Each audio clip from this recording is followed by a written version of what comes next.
It is me, Emperor ZakysWacky, here to review Gladiator 2 for you.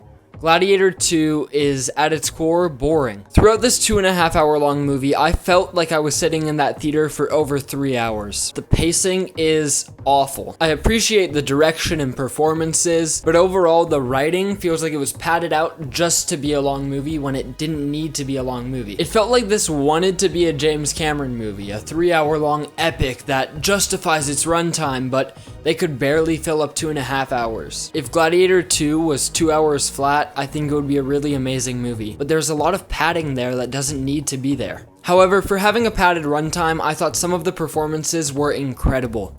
Denzel Washington steals the show and is an incredible performer in this movie with an incredible arc and story that honestly, it made it boring to watch anyone but him by the third act, which is both the greatest praise I can give his performance and the biggest detriment of it. I also thought Pedro Pascal was great and provided more depth to a character who on the surface seemed pretty black and white. I also thought the actual action was pretty cool. It's more gory than last time, and I don't know if it really justifies a reason for that, but the gore is pretty fun to watch. And the gladiator fights are just as well performed as the first movie, and I thought those were very well done. However, I do have a few issues I'm pretty passionate about the world of this movie. How has Rome not changed at all in 20 years? Literally, we have the same goals for our protagonist to fix Rome as the first movie, and it's been 20 years since the first movie in universe, and nothing has changed. Oh, Commodus was a pretty bad emperor, everyone agreed upon that.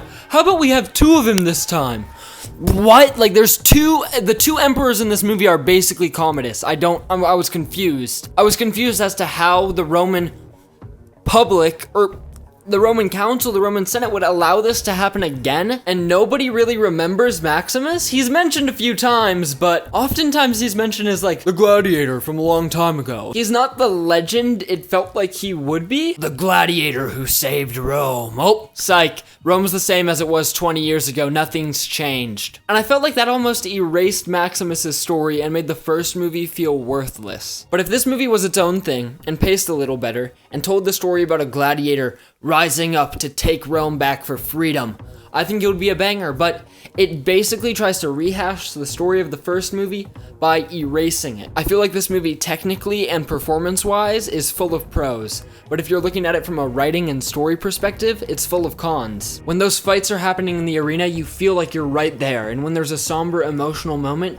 you feel like you're right there. The thing is, aside from 1 or 2 fights, the story didn't get me to feel invested in them. So if you were to ask me, hey, should I see Gladiator 2 in theaters or wait for streaming, I would tell you, if you're gonna see it in theaters. It's made for that giant screen and that immersive atmosphere, but if you're thinking about waiting for streaming, then I probably just wouldn't watch it, because I don't think it would be entertaining in that format. Anyway, thank you for watching. If you've seen Gladiator 2 or are going to see it, tell me what you think, because I know I'm not really the popular opinion from the people I've talked to with this. Lots of people are loving this movie, and I hope they express their opinions in the comments below in a civil way. So thank you for watching. Emperor ZakysWacky out. Are you not entertained?